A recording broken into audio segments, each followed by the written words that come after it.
अस्सलाम वालेकुम। अबरार रशीद आपकी खिदमत में हाजिर है और मुझे मालूम है कि यूएई का 49वां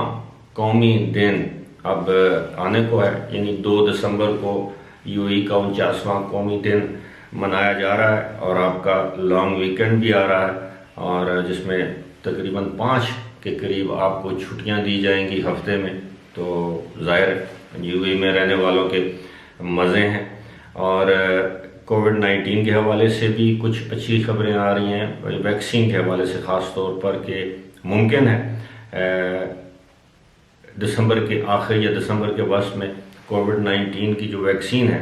उसकी जो एडमिनिस्ट्रेशन है, यानी उस वैक्सीन को लगाने का अमल जो है वो यूएई में शुरू हो जाए। अल्लाह करे ऐसा ही हो। लेकिन फ़िलहाल सूरत हाल ये है कि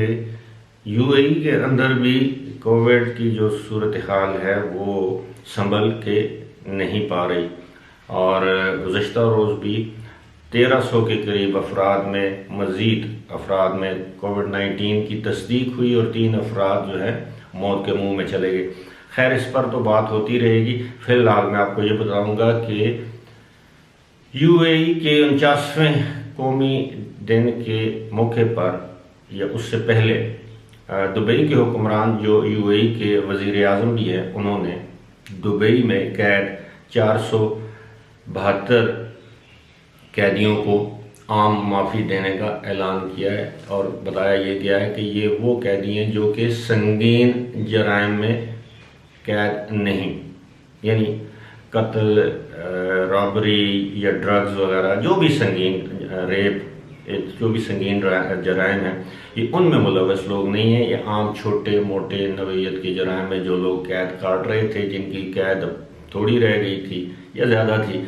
उन कैदियों को ये सहूलत दी गई है, बल्कि ये आम माफ़ी का ऐलान किया गया है। और शेख राशिद ने इस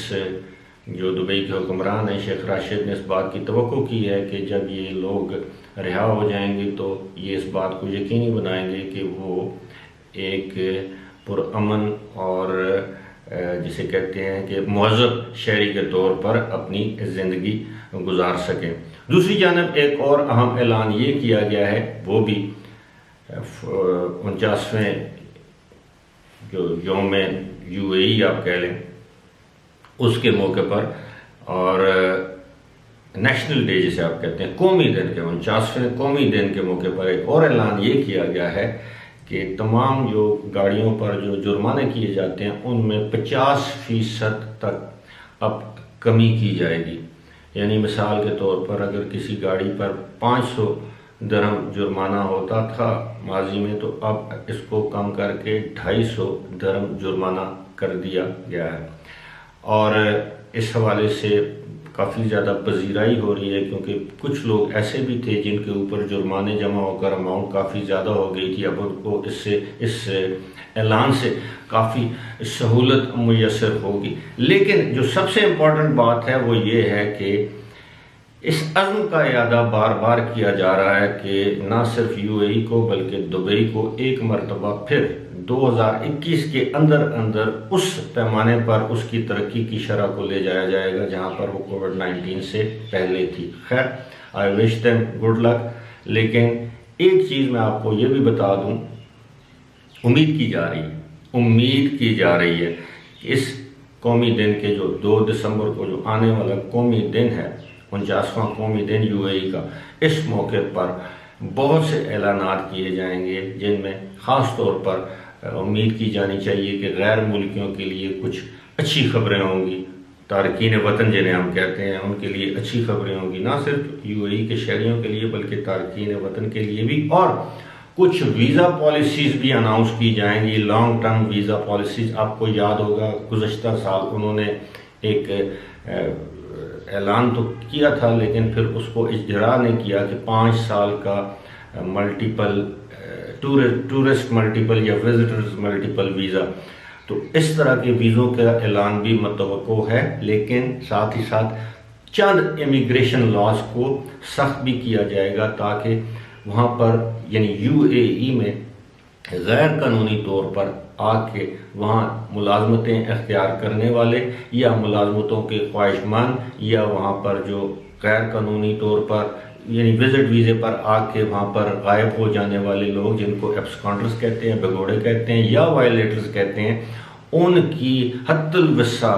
हौसला शिकनी हो सके, इस तरह की पॉलिसीज़ अब वज़ा की जाएंगी। फ्यूचर में यूएई वो यूएई नहीं होगा जो आज से 2, 4, 5 साल पहले था। अब उनकी जो फ्यूचरिस्टिक जो उनकी पॉलिसीज़ हैं, they will be different than those which were being followed all over the years, at least in 49 years। अब उनके जो नेक्स्ट 50 years का जो विजन आ रहा है वो इट्स क्वाइट डिफरेंट, वो बहुत ही मुख्तलिफ है। आप यकीन कीजिए कि आपको ऐसा महसूस होगा कि शायद ये जो पॉलिसीज़, इनमें काफ़ी ज़्यादा रिलैक्सेशन भी की जा रही है पॉलिसीज़ में। और मैं उन पॉलिसीज़ की बात कर रहा हूँ जो ह्यूमन राइट्स के हवाले से हैं, जो जॉब मार्केट्स के हवाले से हैं, जो वहाँ के जो दीगर सिविल लिबर्टीज़ के हवाले से हैं। और इस तरह की पॉलिसीज़ को वो बना रहे हैं, रिविज़िट कर रहे हैं, ताकि उनका मुकाबला डेवलप्ड यूरोपियन कंट्रीज से भी किया जा सके। फ़िलहाल इसी के साथ मुझे दीजिए इजाज़त। खुदा हाफ़िज़।